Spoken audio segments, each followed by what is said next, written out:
반갑습니다. 여러분들의 투자가 행복했으면 좋겠습니다. 캐시메이커 문서진입니다. 드디어 여러분들이 기다리셨던 캐시메이커 오프라인 강연회가 결정되었습니다. 날짜는 12월 2일 서울 여의도, 12월 9일 부산 백스코에서 2주간에 걸쳐서 강연회가 예정되어 있습니다. 자세한 강연의 주제, 시간과 관련된 부분, 신청 방법을 밑에 더보기란에 보시면 저희가 자세한 안내가 있으니까 참고하시고 많이 신청해 주십시오.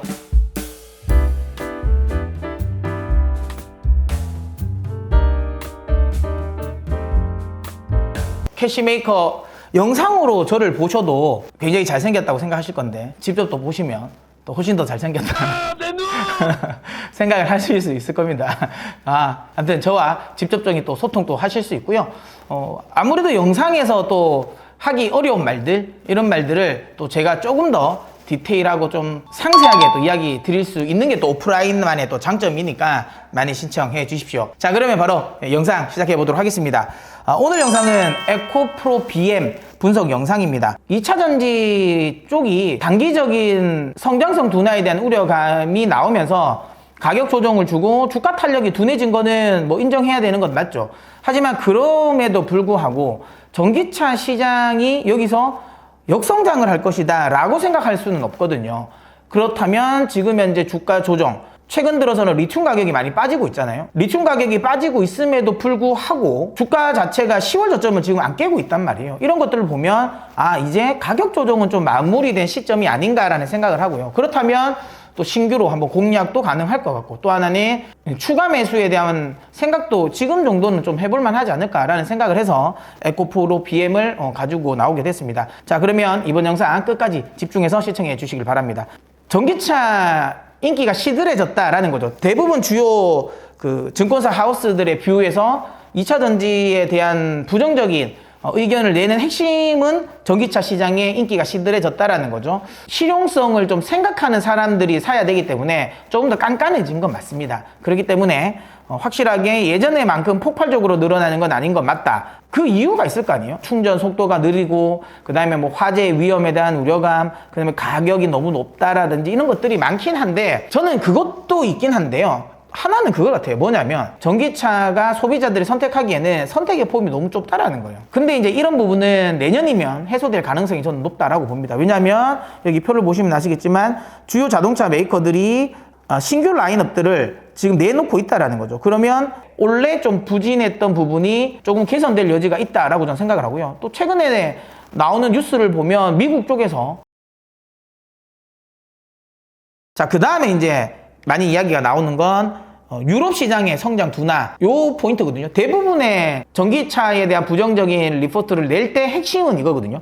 유럽 시장의 성장 둔화라는 건데요. 중요한 건 내년에는 확실하게 미국 쪽의 성장성은 좀 포지션이 더 저는 높다고 보고 있습니다. 근데 유럽이 어쨌든 빠지니까 부정적인 리포트를 내기 위해서는 제가 보기엔 안 좋은 걸 부각한 게 아닌가라는 생각이 들고요. 어쨌든 유럽의 성장성이 둔화되는 건 저는 이건 맞는 것 같아요. 유럽 쪽은 근데 상당히 또 초반에 드라이브가 또 많이 걸려 있잖아요. 여기 지역별 전기차 침투율을 보시면 아시겠지만 확실하게 유럽 쪽이 많이 올라와 있는 상태입니다. 여기 보시면 중국 다음으로 유럽이 침투율이 높죠. 20%. 노르웨이 같은 경우는 거의 70%. 북유럽 쪽은 지금 평균적으로 40% 이상이 다 되고 있고. 그 다음에 지금 소유럽 같은 경우가 그거보다는 좀 낮긴 하지만 어쨌든 전체적으로 지금 20%까지 침투가 되어 있기 때문에 급격하게 고성장하던 부분에서 살짝 슬로우다운 할 수 있는 구간인 거는 맞습니다. 하지만 우리 배터리 셀 3사가 주력을 하고 있는 시장은 어디입니까? 네, 북미 지역이잖아요. 북미 지역. 오히려 내년에 폭발적인 성장을 하죠.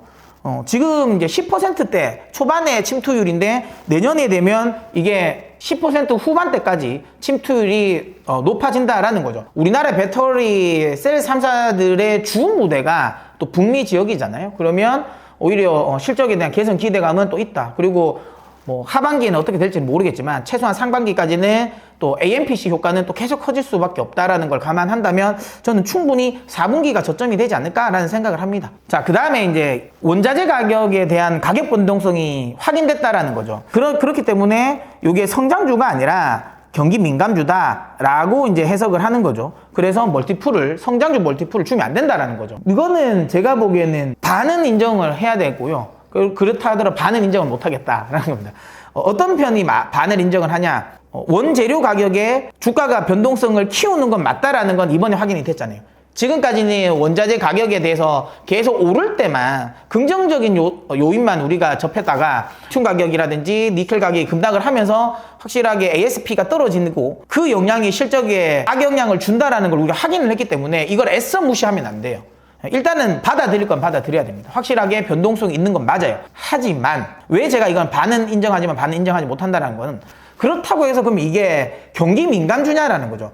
경기 민감주가 되려면 결국에는 경기의 사이클을 타야 되는데 전기차 시장 자체가 초입이잖아요. 성장의 초입구에 있는 성장주가 사이클을 탄다? 그거는 저는 말이 안 된다고 봅니다. 그래서 요거는 너무 지나치게 보수적으로 평가한 게 아닌가라고 생각합니다. 이게 성립이 되려면 최소한 그냥 글로벌 전체 전기차 침투율이 30%가 넘는 시점? 그 정도의 산업의 성숙 단계가 진입을 해야 그때쯤 돼서 이게 경기 민감주다라고 평가하는 게 맞는 거지 아직까지는 저는 그 단계는 아니라고 저는 생각을 하거든요. 그렇기 때문에 요거는 조금 좀 과하게 보수적으로 본 게 아닌가라고 생각하고요.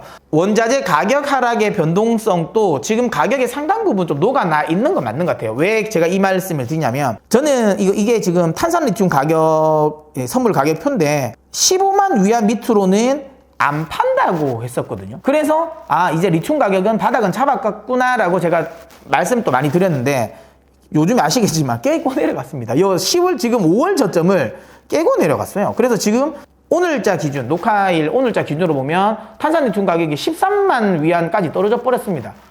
다행스러운 건 이걸 반응을 안 합니다. 알버말도 지금 최근에 주가가 바닥을 찍고 좀 올라와서 옆으로 좀 횡보를 하고 있는 상황입니다. 그러니까 리튬 가격이 하락함에도 불구하고 거기에 지금 하락에 크게 반응하지 않는다라는 건 지금 시장 투자자들 입장에서도 여기서 더 빠지는 건 좀 쉽지 않지 않을까라는 생각을 하는 거고, 또 하나는 이제 이 정도 가격대면 리튬 가격 하락은 또 주가에 어느 정도 프라이싱이 됐다라고 생각을 하는 것 같아요. 그렇기 때문에 이제 이 리튬 가격 하락에 따른 또 충격은 좀 제한되는 게 아닌가라는 생각을 합니다. 그렇기 때문에 뭐 이런 시점에서는 오히려 또 에코프로 BM을 또 접근해야 되는 또 시기가 아닌가라는 생각도 좀 들고 있어요. 자, 그 다음에 또 이게 부정적인 또 요소 중에 하나가 금리 인상 리스크를 또 들었거든요. 근데 저는 이거는 명확하게 아니라고 봅니다. 왜냐하면 금리라는 건 제가 이거는 여러 차례 말씀을 드렸지만 금리는 이제 정점이라고 봅니다. 10년물 미국채 10년물 기준으로 제가 5%가 정점일 것 같다라고 말씀을 많이 드렸고, 지금 최근 들어서는 다시 10년물 같은 경우는 이제 4.4까지 떨어졌으니까 채권 시장 참여자들은 5% 자체가 상단이라고 보고 있는 것 같습니다. 그렇다면 이미 10년물 기준으로 5%를 찍은 이 현재의 주가가 금리와 관련된 부분의 악재는 반영된 게 아닌가 싶죠. 왜냐하면 5%를 더 넘기면 또 추가적인 금리 인상에 대한 리스크가 발생시킬 수가 있지만 오히려 지금은 떨어질 가능성이 높거든요. 실질적으로 지금 미국의 모기지 금리는 조금씩 하락하고 있습니다. 다시 최근 들어 하락을 하고 있거든요. 그러면 자연스럽게 자동차 캐피탈 금리도 전 떨어질 거라 보고 있고, 이런 부분이 자동차 판매에 좀 부담이 되었던 부분을 오히려 저는 시간이 지나면서 풀릴 거라고 보거든요. 그래서 이거는 저는 악재 요소가 아닌 것 같아요. 어쨌든 최정점은 끝났다. 오히려 이제는 내려갈 가능성이 훨씬 더 높기 때문에 요거는 악재가 절대로 되지 않는다라고 보고 있고요. 그 다음에 이제 계속 말씀 많이 드는 거, LFP 침투율이 증가에 따라서 우리나라 3원계의 점유율이 하락할 것이다라는 건데요.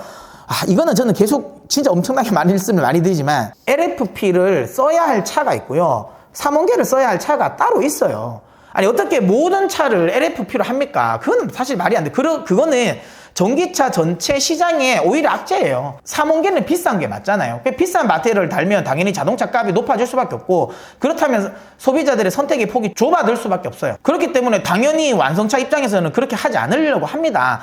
그렇기 때문에 당연히 선택의 폭을 넓히기 위해서 LFP를 써야 되는 거 LFP 쓰겠죠. 그거는 뭐 저는 당연한 거라 봐요. 어차피 LFP와 3원계는 가는 길이 다르다. 물론 LFP가 많이 쓰여져서 전체적인 점유율이 떨어진다 하더라도 애시당초 그 점유율은 3원계가 먹을 점유율이 아니었다라는 거예요. 굳이 거기에 처음부터 관심이 없었던 시장이었는데 이제 그 시장을 LFP가 먹는다고 해가지고 뭐 3원계 쪽에 부정적인 이야기를 한다라는 건 저는 이건 역시도 너무 좀 부정적으로 보려고 하는 시선이 아닐까라는 생각을 합니다. 그래서 싸우는 전장이 다르다. 싸우는 전장이 다르기 때문에 이거에 대해서는 너무 우려할 필요는 없다. 오히려 LFP가 중저가 모델에 많이 달려서 전기차 시장의 전체적인 어찌 보면 파이가 커지면 삼원계에도 저는 호재라고 봅니다. 왜냐하면 사람들이 언제까지 계속 중저가 차를 사진 않잖아요. 뭐 우리가 제일 처음에 저도 어렸을 때는 제일 처음에는 제 첫 차는 아반떼였거든요. 아반떼 사다가 조금씩 올라오잖아요. 당연히 사람들은 눈높이는 계속 좀 올라오잖아요. 그러면 나중에 LFP 타다가 전기차에 대한 부분에 불편함을 좀 덜 느끼다가 탈만하네 이런 식의 좋은 기억이 있으면 당연히 제가 보기에는 자연스럽게 삼원계 쪽에 전기차를 선택할 수 있는 폭이 더 넓어진다고 봅니다. 그래서 이거를 부정적으로 볼 이유는 저는 전혀 아니라고 보기 때문에 이것도 너무 걱정하시지 않으셔도 되지 않을까 이렇게 저는 생각을 합니다. 제가 8월부터 좀 반등시 매도 이야기도 많이 드렸고 계속 좀 보수적인 이야기를 많이 드렸죠. 근데 이제는 제가 보기에는 좀 제가 생각하는 가격만큼은 떨어진 것 같습니다. 이제는 하락을 한다면 도망가는 것보다는 오히려 조정을 또 매수의 기회로 삼아도 되지 않을까라는 생각을 합니다. 네, 이렇게 해서 오늘 영상은 여기서 마무리하도록 하겠습니다. 제가 처음에 말씀드린 것처럼 12월 2일 서울 여의도, 12월 9일 부산 백스코에서 오프라인 강연회를 예정하고 있습니다. 여러분들의 많은 관심 부탁드리고요. 자세한 신청 방법은 여기 아래 더보기란에 보시면 신청서 작성하는 링크가 있으니까 클릭하셔서 들어가시면 신청하실 수 있을 겁니다. 자, 그러면 저는 또 다음 영상에서 찾아뵙도록 하겠습니다. 구독, 좋아요는 캐시메이커 채널을 성장하는 데 큰 도움이 됩니다. 많이 구독, 좋아요 눌러주십시오. 자, 그러면 저는 또 다음 영상에서 찾아뵙겠습니다.